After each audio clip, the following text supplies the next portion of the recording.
Halo, kembali lagi di channel ini. Nah, pada sesi kali ini saya akan menjawab pertanyaan yang sudah sangat banyak ditanyakan ke saya terkait sebuah pertanyaan besar ya, yang ditanyakan baik oleh praktisi, akademisi, pengusaha, kemudian juga karyawan, mahasiswa tadi ya. Nah, yaitu adalah bagaimana sih perusahaan melakukan penggajian yang merupakan bagian dari insentif di tengah pandemi COVID-19 saat ini.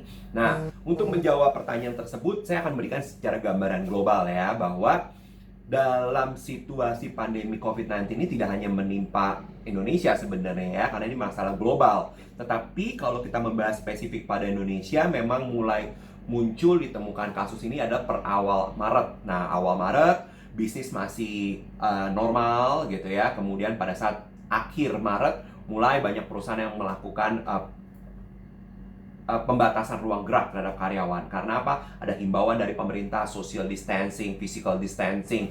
Nah, ada slogan stay at home. Nah, sehingga banyak perusahaan yang mulai memperlakukan yang namanya work from home, study from home ya, sekolah-sekolah diliburkan dalam upaya pemutusan rantai COVID-19 ini. Nah, mengarah ke bulan April semakin kondisi kayaknya dilihat secara perekonomian, bisnis itu mulai goncang ya. Bisnis-bisnis retail mengalami kendala karena orang tidak bisa pergi untuk beli.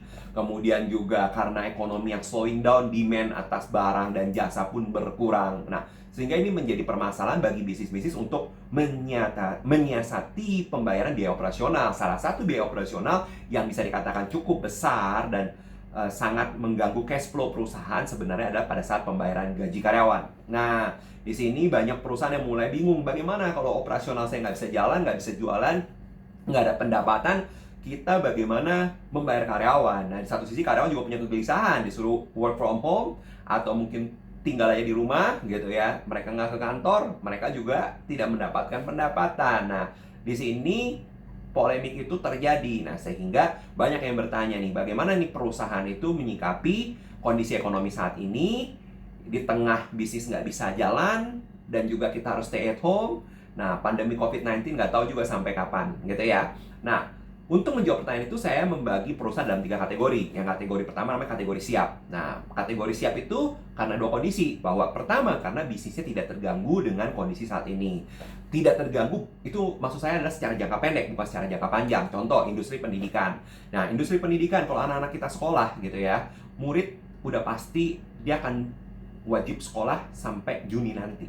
Berarti artinya mereka terikat sudah ada pembayaran untuk 1 tahunan, 6 bulanan, atau bahkan ada yang bayar bulanan. Tapi kalau yang bayar bulanan juga mereka nggak mungkin berhenti kan sekolahnya, otomatis mereka akan menjadi konsumen kita sampai bulan Juni gitu ya, akan terus berlanjut tuh.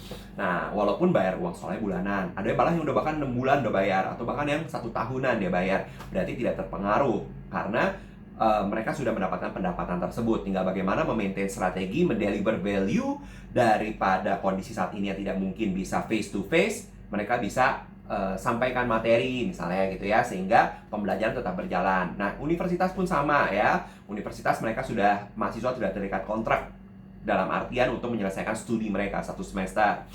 Nah, harapan dari pengusaha-pengusaha di bidang edukasi, bukan hanya sekolah, universitas, tempat-tempat kursus, tempat-tempat training center. Nah, mereka biasanya sudah terikat dalam sebuah paket yang mana udah di payment. Berarti kita bisa lihat bahwa bisnis jasa tersebut tidak terlalu terpengaruh dalam jangka pendek. Tapi kita nggak tahu nih dalam jangka panjang seperti apa. Tentunya kondisi ekonomi yang berubah akan mempengaruhi berbagai sektor bisnis ya.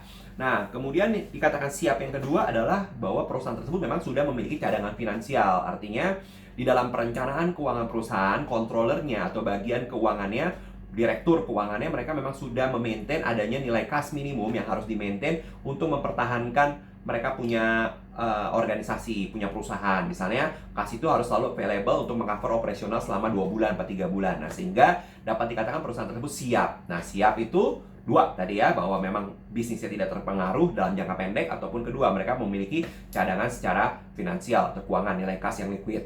Nah, kondisi yang kedua adalah kondisi di mana perusahaan itu tidak siap. dan yang ketiga tidak sanggup. Nah, saya langsung mention dua-duanya biar Anda bisa membedakan ada tidak siap dan tidak sanggup. Saya rasa kalian paham bahwa ketika bicara tidak siap artinya sebenarnya perusahaan mampu, cuma butuh waktu lebih lama. Itu namanya tidak siap, ya kan? Tetapi kalau tidak sanggup artinya memang tidak ada kesanggupan bagi perusahaan untuk menyikapi situasi saat ini. Terkait kita bicara spesifik pada biaya operasional gaji atau insentif, ya. Nah, jadi kondisi pertama siap, kondisi kedua tidak sanggup, ketiga adalah tidak siap, ya. Jadi tidak sanggup dan tidak siap berbeda. Nah, bagaimana kalau yang tidak sanggup nih? Tidak sanggup artinya perusahaan tersebut umumnya adalah perusahaan yang memang marginnya kecil. Ya, atau kedua, biasanya perusahaan ini adalah perusahaan yang masih startup sehingga tidak memiliki cadangan secara finansial.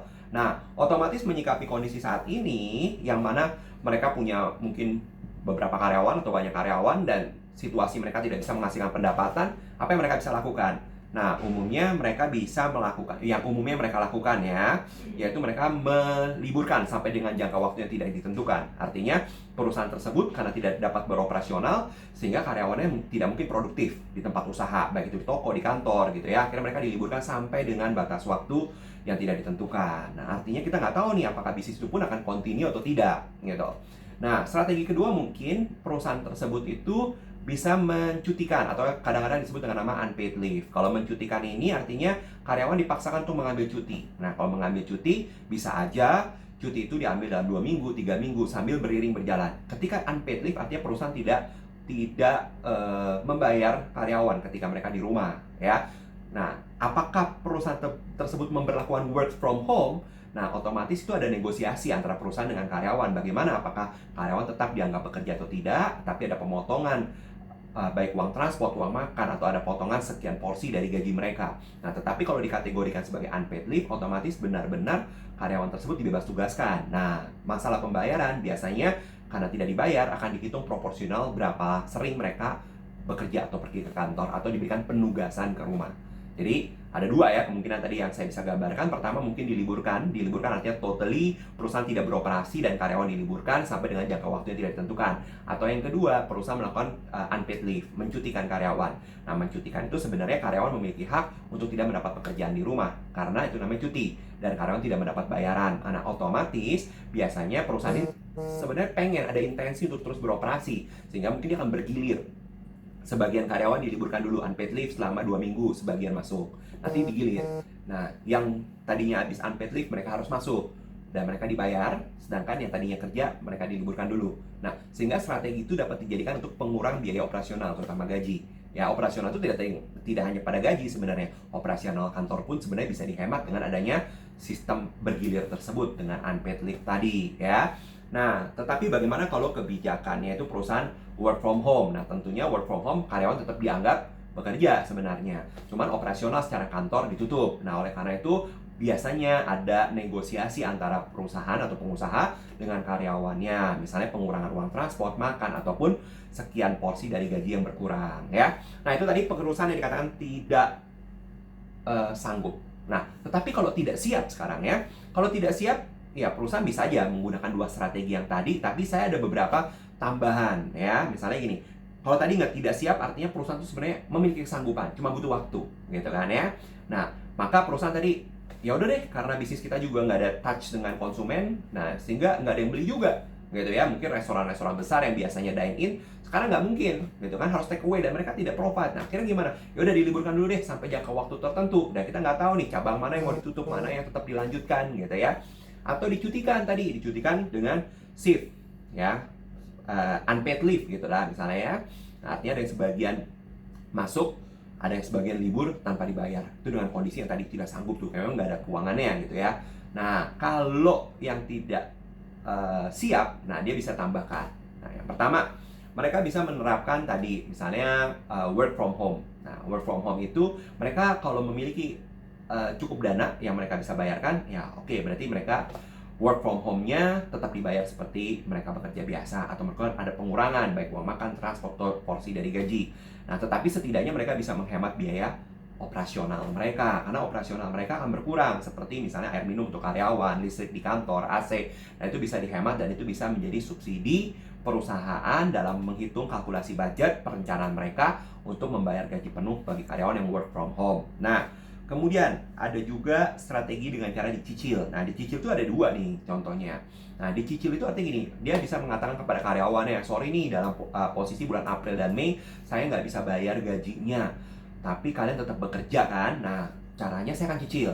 Cicilnya adalah untuk gaji bulan April dan Mei, mereka akan cicil. Tapi Juni diharapkan sudah bisa continue, karena diharapkan posisi sudah baik. Atau misalnya Juni pun belum, berarti April, Mei, Juni. Berarti mulai normal Juli. Berarti April, Mei, Juni jumlah gajinya ditotalkan.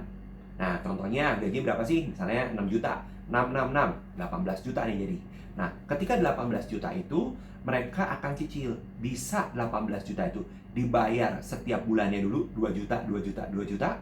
Nah, selebihnya akan dibayar nanti setelah kondisi normal, misalnya Juli. Nah, Juli mungkin naik 4 juta, 4 juta di luar gaji pokok bulan Juli, Agustus, September, dan seterusnya. Jadi, dicicil ada dua. Dimulai cicil saat ini sampai seterusnya dengan skema tentunya yang dapat dikomunikasikan dengan karyawan.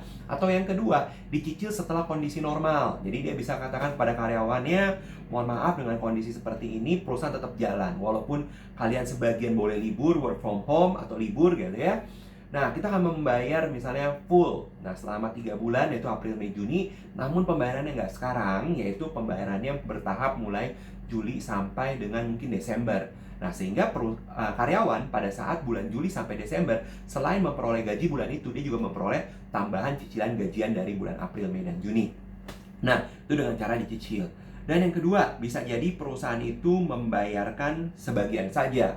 Nah, banyak perusahaan yang saat ini diskusi dengan saya dan akhirnya mereka mengambil keputusan final bahwa membayar sebagian saja. Sebagian saja artinya karyawan tetap bekerja normal ataupun mereka akan shift ataupun mereka work from home dan mereka akan membayar gaji hanya 30%, 40% atau bahkan 50%. Ada kebijakan perusahaan bahkan staff yang levelnya UMR akan dibayarkan full, tetapi lebih dari UMR akan dilakukan pengurangan, bahkan tingkat manajer hanya dibayar 50% misalnya. Nah, itu adalah strategi juga untuk bagaimana perusahaan tidak memiliki hutang, tetapi hutang kepada karyawan maksudnya, tetapi perusahaan dapat memenuhi gaji. Nah, namun dengan kondisi gaji yang di-adjust. Dalam waktu berapa? Mungkin di-stated. Oke, dalam waktu 3 bulan, kami sebagai perusahaan mohon pengertiannya agar karyawan menerima konsekuensi atas kondisi ini yang mana sama-sama kita pahami, misalnya bahwa perusahaan tidak dapat pendapatan yang maksimal dan karyawan juga harus bekerja mensupport terus berjalannya perusahaan ini, sehingga karyawan yang UMR mungkin bisa diberikan gajinya full, di atas UMR akan dipotong sekian persen porsinya, bahkan level manager mungkin adalah 50% dan seterusnya. Nah ya, cuma dibayarkan 50%, itu sampai dengan beberapa bulan. Nah, harapan perusahaan biar perusahaan terus bisa continue, karyawan terus bisa bekerja. Nah, ini mungkin merupakan salah satu win-win solution atau way out dari perusahaan di tengah kondisi saat ini, gitu kan. Nah, atau ya mungkin perlu ada pengertian dari karyawan dengan kondisi seperti ini, karena apabila misalnya perusahaan bilang, ya udah saya bayar full deh untuk 2 bulan, setelah itu kita tutup atau saya tidak akan melanjutkan usaha. Nah, itu kan juga jadi problem ya, artinya karyawan juga akan kehilangan pekerjaan untuk jangka panjang. Nah, kondisi seperti ini tentunya dapat dibicarakan karena baik pihak pengusaha atau perusahaan ataupun pihak karyawan sama-sama tahu kondisinya dan mereka mungkin karena dalam keseharian mereka tahu bagaimana bisnis perusahaan, mereka bisa dapat memprediksi sebenarnya memang perusahaan tersebut dalam keadaan stabil atau memang jauh sangat menurun gitu ya. Nah, kemudian ada juga yang melakukan ide dengan cara dikompensasi dengan produk. Nah, misalnya perusahaan ini melakukan penjualan produk gitu ya. Di tengah situasi seperti ini, nah bisa aja perusahaan memberikan, oke, untuk gajian saya tidak bisa kasih dalam bentuk uang, tapi saya akan coba memberikan dalam bentuk produk. Nah, biasanya produknya harus dilihat juga apakah produk tersebut mudah gak dijual oleh karyawan, karena nggak semua karyawan bisa memanfaatkan produk itu. Tetapi kalau memang perusahaan tersebut bergerak di bidang barang-barang kebutuhan sehari-hari, mungkin oke buat karyawan untuk menerima dalam bentuk produk. Nah, tetapi kalau produknya seperti mesin-mesin, peralatan yang nggak mungkin karyawan akan pakai, nah itu yang menjadi kendala. Tetapi kalau perusahaan tersebut memiliki produk yang mana bisa merupakan memenuhi kebutuhan daripada karyawan sehari-hari atau memiliki benefit value yang tinggi, nah itu dipersilakan. Karena perusahaan juga nggak bisa melakukan penjualan selama 3 bulan. Nah, otomatis aset tersebut berupa inventory itu bisa menjadi kompensasi buat karyawan tersebut gitu ya. Nah, tentunya semua itu berdasarkan apa? Negosiasi antara perusahaan dengan karyawannya. Nah, itu kompensasi dengan produk. Nah, di situasi saat ini juga parahnya lagi adalah bahwa sebagian karyawan akan menerima yang namanya THR gitu ya. THR bonus gitu ya, mendekati Idul Fitri nanti. Nah, itu tambah bikin perusahaan tambah pusing dan membuat karyawan tambah was-was. Nah, strategi yang di atas bisa diulang juga bahwa apakah bentuk THR, memang THR itu adalah merupakan kewajiban bagi badan usaha yang berbentuk PT terutama gitu kan ya. Nah, tunjangan hari raya ini bisa juga dibentukkan dalam bentuk lain. Misalnya dalam kondisi seperti ini bisa juga dikompensasi dengan produk atau dialihkan masa memberikan THR-nya tidak pada bulan apa sekarang? Ada tidak pada bulan eh, April, tetapi atau Mei akan digeser mungkin pada saat tunjangan hari raya mendekati dengan Desember nanti Natal. Mengenai perhitungan bisa proporsional, dihitung kembali antara perusahaan dengan karyawan, ada negosiasi tentunya ya. Jadi bisa aja THR itu digantikan dengan produk, bisa juga diundur, atau bisa juga memberikan kompensasi lain. Ingat, sistem insentif dalam perusahaan itu tidak hanya secara moneter ya, tapi bisa diberikan kompensasi dalam bentuk yang lain. Nah, misalnya yaitu nanti diberikan fasilitas kesehatan yang mana karyawan itu sebenarnya sebelumnya belum pernah mendapatkan. Nah, untuk THR diberikan penggantinya berupa fasilitas kesehatan, berupa insurans kesehatan contohnya gitu ya, atau fasilitas-fasilitas lain yang memudahkan karyawan atau memberikan fasilitas benefit buat karyawan, misalnya beasiswa studi ataupun mengikuti sebuah peningkatan skill yang dimana dikendaki oleh karyawan itu sebenarnya gitu ya. Jadi banyak hal yang sebenarnya adalah bisa dinegosiasikan atau dikompensasikan. Jadi kalau saya review sekali lagi bahwa kondisi perusahaan di tengah pandemi COVID-19 ini ada 3 kondisi siap dalam arti memang bisnisnya tidak terpengaruh, kedua memiliki cadangan finansial, yang kedua adalah tidak siap dan tidak sanggup, yang ketiga. Nah, kondisi tersebut memiliki banyak solusi atau alternatif ya. Yang pertama adalah memberlakukan tidak membayar gitu kan. Tidak membayar artinya diliburkan karyawan untuk jangka waktu tidak ditentukan. Nah, yang kedua adalah unpaid leave. Nah, membayar sebagian, mengkompensasi dengan produk, ataupun perusahaan ini bisa melakukan pembayaran sebagian. Nah, tentunya dalam kondisi seperti ini perlu adanya duduk bareng antara perusahaan dengan karyawan dalam menegosiasikan apa kebijakan yang sebenarnya menjadikan win-win solution. Jangan sampai kebijakan ini sangat merugikan karyawan atau kebijakan ini pun merugikan perusahaan yang begitu parahnya, sehingga kalau perusahaan tutup itu akan menjadi problem juga, bukan hanya bagi perusahaan ataupun ownernya, tetapi juga bagi seluruh dampak orang-orang yang ada di dalamnya. Kita udah lihat ya bahwa banyak sekarang perusahaan melakukan PHK besar-besaran terkait dengan bisnisnya tidak bisa jalan. Nah, oleh karena itu dengan kondisi seperti ini ya kita harus mencari jalan yang terbaik, bukan hanya buat karyawan tetapi juga buat perusahaan. Nah, disinilah adalah ujian bagaimana adanya sebuah komitmen bersama, baik dari manajemen tingkat puncak, manajemen tingkat menengah, manajemen tingkat bawah sampai dengan staff, untuk menjadikan sebuah keutuhan organisasi yang mana kita mencari uang sama-sama di sana ya. Nah, demikian paparan saya terkait dengan pertanyaan yang sering saya dapatkan, bagaimana menyikapi pandemi COVID-19 baik bagi perusahaan dan baik bagi karyawannya. Terima kasih.